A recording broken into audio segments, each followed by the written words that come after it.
Pour ce temps de prière, je vous propose de regarder ce que dit le psaume 16.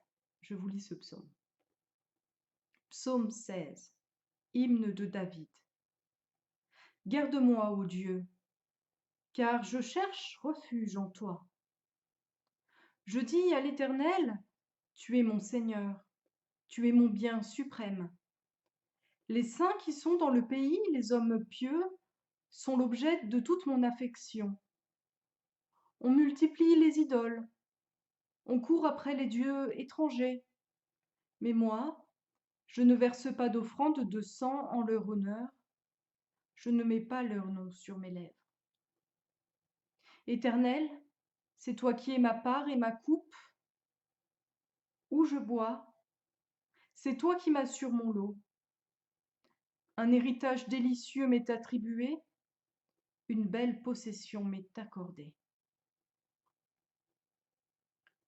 Je bénis l'Éternel car il me conseille.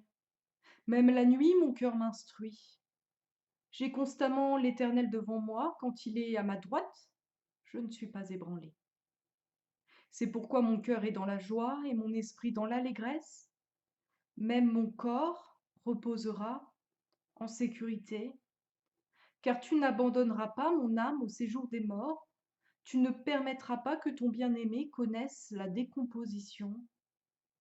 Tu me fais connaître le sentier de la vie.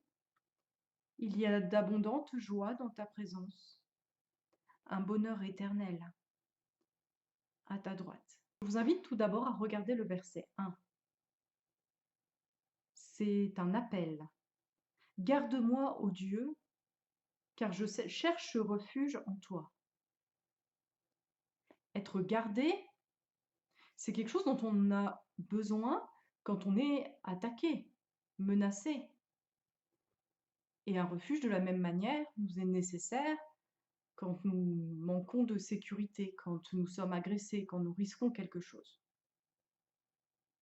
Et pourtant, dans ce psaume, il n'est pas question d'ennemis militaires, il n'est pas question de maladies, il n'est pas question des divers problèmes de la vie, mais il est question de choix. En tout cas, dans la première partie, les versets 1 à 6 que je vous propose de regarder en premier. En effet, dans chacun de ces versets, on voit que le psalmiste dit qu'il fait le bon choix, le choix d'obéir à Dieu, mais on comprend que derrière chacun de ces choix, le choix inverse pourrait être nécessaire et que beaucoup de choses autour de lui pourraient le conduire à faire le choix inverse, autour de lui ou en lui-même. Regardons donc le verset 2 d'abord. Il dit que le Seigneur est son bien suprême. Et il y a beaucoup de choses dans le monde qui peuvent passer pour être notre bien suprême. Il y a beaucoup de choses que nous voulons plus, peut-être, que Dieu et qui s'imposent à nous comme ce qui fera notre bonheur. Le verset 3 maintenant. Il est question des saints et des hommes pieux qui sont l'objet de l'affection du psalmiste. Il souhaite, dans ses relations, honorer Dieu et il souhaite être proche des personnes qui honorent Dieu. Le but de ces relations, c'est d'honorer Dieu. Et là encore, ce n'est pas quelque chose d'évident, parce qu'en fait, dans nos relations, souvent, on cherche ce qui nous plaît à nous, ce qui nous valorise ou ce qui va nous apporter quelque chose. Verset 4, il est question des idoles. Beaucoup courent après les idoles. Ils courent après les idoles, à l'époque, des idoles religieuses, des faux dieux, parce qu'ils pensent que ces dieux vont leur apporter quelque chose. Pourquoi ne pas aller adorer, faire tel rite pour obtenir quelque chose? La moisson, ou plus de pluie, ou d'autres bienfaits. Voilà ce qu'on fait à l'époque d'Israël. Mais cela est interdit par la Bible, qui nous dit d'adorer un seul Dieu, qui nous dit que c'est ce Dieu-là qui est Dieu, et que c'est lui qui nous donnera ce dont nous avons besoin. Et enfin, versets 5 et 6, il est question de la part, du lot, de l'héritage. Dieu est cet héritage qui est accordé et dont on se réjouit. Et là encore, ce n'est pas quelque chose d'évident, parce qu'on peut chercher d'autres choses dans la vie. On peut courir après le succès, on peut courir après la beauté, on peut courir après le plaisir, on peut courir après toutes sortes de choses et avoir toutes sortes d'ambitions. Et le psalmiste choisit de ne pas entrer dans cette ambition, mais d'être content de ce que Dieu lui-même est son héritage. Alors là, oui, en effet, il est question de choix. Le psalmiste dit qu'il fait le bon choix, et on pourrait se dire qu'il est très orgueilleux, qu'il dit moi je fais tout le temps le choix de Dieu dans mon quotidien. Et pourtant, ce premier verset, le verset qui introduit garde-moi, ô Dieu, car je cherche refuge en toi, montre qu'il ne s'agit pas de l'orgueil, mais qu'il s'agit de demander l'aide de Dieu pour pouvoir faire ses bons choix. Et que s'il arrive à faire ses bons choix, c'est parce que Dieu le garde et parce que Dieu est son refuge face à toutes les pressions, toutes les choses qui nous conduiraient à agir autrement, qu'elles soient à l'intérieur de nous ou autour de nous. Les versets 7 à 11 ne sont plus dans la demande, mais plutôt dans la louange. Il bénit Dieu au verset 7. Je bénis l'Éternel. Il remarque qu'alors qu'il a fait le choix de Dieu au milieu des multiples choix qui se présentaient devant lui, Dieu était là. Il était là pour l'aider, pour le soutenir, pour lui donner de faire ses bons choix, et il est là aussi pour que ses choix résultent sur des bonnes choses, sur du bonheur.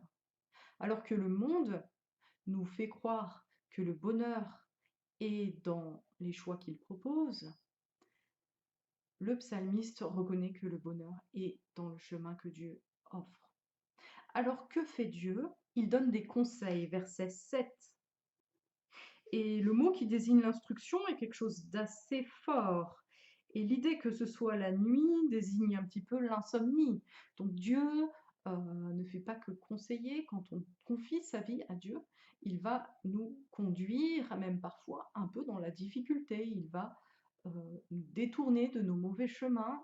Il va nous déplacer. Verset 8, il est devant moi. Il est à ma droite, je ne suis pas ébranlé. Nous savons que si nous affrontons tous ces choix et les combats qui vont avec Dieu, on ne sera pas ébranlé. Ces choses ne seront pas plus fortes que nous. Parce que ces choses ne sont pas plus fortes que Dieu. Et donc, quand nous avons des choix à faire, si nous confions ces choix à Dieu, eh bien nous pourrons faire les bons choix. Il est enfin question de la vie et de la joie qui résultent de tout cela. Si nous nous attachons à Dieu, nous serons heureux et nous serons heureux toujours. Le verset 8 nous parle de sécurité, le verset 10 nous parle même de guérison ou de résurrection, et le verset 11 nous parle du bonheur qui est en Dieu, du bonheur qui est dans sa présence, un bonheur qui dépasse tous les bonheurs que le monde promet. Enfin, dernière chose que j'aimerais vous faire remarquer, ces versets sont cités à propos de Christ.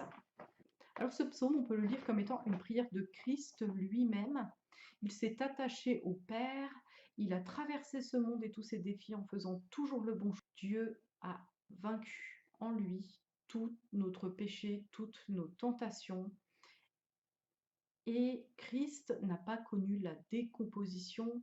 Il est maintenant ressuscité auprès du Père et nous pouvons être certains que, attachés à lui, bien unis à lui, nous pourrons vivre cette vie-là aussi. Alors, nous attacher à Dieu dans les défis du quotidien pour faire les bons choix, c'est un travail de tout instant. Parce que nous savons ce que Dieu attend de nous. La plupart du temps, nous le savons, mais nous n'arrivons pas à l'accomplir. Et la prière nous permet de demander l'aide de Dieu en Christ face à tous les choix qui se présentent à nous afin que nous puissions repousser les tentations qui viennent du monde et qui trouvent un fort écho dans notre cœur pour servir Dieu.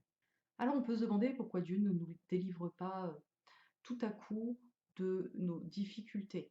soit des pressions qui sont faites sur nous dans un milieu, par exemple, qui nous encourage vraiment à faire des choses contre la volonté de Dieu, et donc ça exerce une grosse pression sur nous et on finit par céder, soit à l'intérieur de nous, nous avons des mauvais penchants, nous les connaissons, et peut-être que ces idées se répètent tout le temps, des pensées de jalousie nous traversent, des pensées de haine, et on se demande pourquoi Dieu ne nous a pas délivrés complètement de cela, et pourquoi est-ce que ça revient tout le temps?